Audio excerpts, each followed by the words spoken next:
This is the Bootime GT73 Pro electric dirt bike, and right away, the first thing that stands out is its look. It reminds me a lot of those mini dirt bikes you see in motocross videos. Kind of an aggressive, sharp design with thick, chunky 25-inch fat tires and a pretty robust steel frame. It definitely feels more like a motorcycle than a regular bicycle. There's a long, flat seat, lots of motoplastics, and that big battery box in the middle that almost looks like a gas tank, which I actually think looks kind of cool. When I first got the bike, I was a bit on the fence. You know how it is. There's always a worry when dropping decent money on something you mostly have to assemble yourself. Especially one of these electric off-road bikes that you don't see all over the street yet. But I'd been craving something with more power and better off-road handling, so the GT73 Pro caught my eye. As soon as I got the bike out of the box, what really impressed me was how much of it was already put together. It's basically all there with the major stuff done. You don't need to be a mechanic, just basic tools and a bit of common sense. Took me about half an hour, but I had to double check and retighten some bolts because a few were a little loose. If you're not used to working with bikes at all, I'd say take your time and don't skip checking the bolts. These things aren't featherweights. This model lands at around 120 pounds, which is heavy compared to standard e-bikes, so it's not something you want falling over. From my experience after about 33 miles of riding, it really does hold up well for rough use.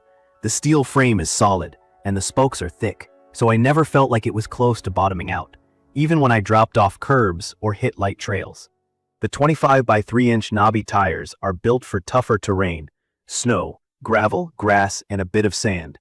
The suspension surprised me the most, honestly. The rear shock and front fork do a great job soaking up bumps. Much better than I expected for an e-bike in this price range. I'd say if you're looking for something to use on beat-up roads or unpaved areas, it's perfect for that. One of the key features for me is speed and power, and I know that's what a lot of people are curious about. The GT73 Pro sports a 60-volt system with a 3000 W motor. Although rated for 2000 to 2400 W sustained, and it's quick. The brand says it can hit up to 50 mph, but let's be real. Most people will experience more like 31 to 37 mph on the flat, if you remove the factory limiters. That's still way faster than a typical e-bike, and when you click into turbo mode, it gets to those speeds pretty quick. If you're newer to e-bikes, just a heads up. This kind of speed is not legal for normal street use in many places, so keep that in mind. Technically, you might need plates or registration, depending on where you live. Now, I'll be honest, the throttle does have a little bit of lag. It's not super jerky, but you do notice it.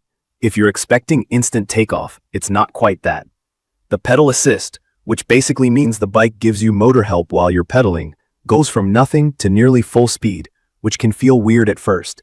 So if you're hoping for a gradual, gentle start from the assist, this isn't really designed for that style. It's made for hitting the throttle hard and moving fast. Speaking of batteries, Bootime gives you 2 removable packs, with each at 60 volts and 18 amp hours, so you get good range. On average, I covered about 33 miles, mostly using the throttle before I dropped to about 60% on both batteries. I'd say you can make it 40 miles on one charge if you ride moderately, or closer to 75 if you use a lot of pedal assist. But I mostly like to ride in turbo mode. Swapping the batteries is not the most enjoyable part. The top battery is tricky to slide in, and I end up fumbling and chipping some paint here and there. The storage compartment also looks big in photos, but in my opinion, it's just enough for small stuff, like a lock and maybe a drink bottle if you squeeze it. For the display, you've got a 5-inch LCD right in the middle of the bars that reads power, battery, and speed. It's bright and super easy to read both day and night.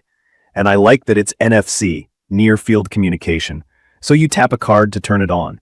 It's a small but cool touch that feels a little more secure. When it comes to controls, everything is on the bars and clear. There are 3 riding modes: Eco, Standard, and Turbo. Eco is for stretching your range, Standard is kind of in the middle, and Turbo is just all-out speed. The bike includes headlights that are bright for night riding, blinkers, and a loud horn. Everything mostly works as advertised, though I would have liked blinkers that are a bit more visible sideways, not just from the back. The brakes are a mixed bag. Hydraulic brakes are what you want on a bike this heavy and fast.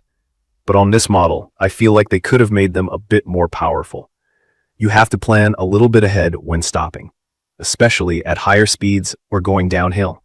I tried a couple of emergency stops, and it definitely takes longer to come to a full halt than on lighter bikes. 4-piston calipers sound tough, but on this weight, they're just about adequate.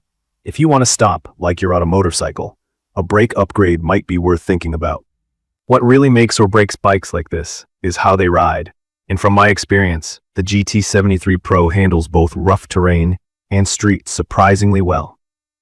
The wide handlebars give you solid control, especially when things get bumpy or sketchy, though this does mean tight U-turns or city corners can feel a little awkward. Partly because the turning radius isn't as tight as a regular bicycle.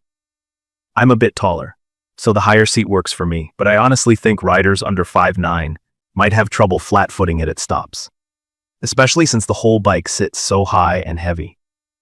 Maneuvering it in a small garage or around obstacles is definitely more work.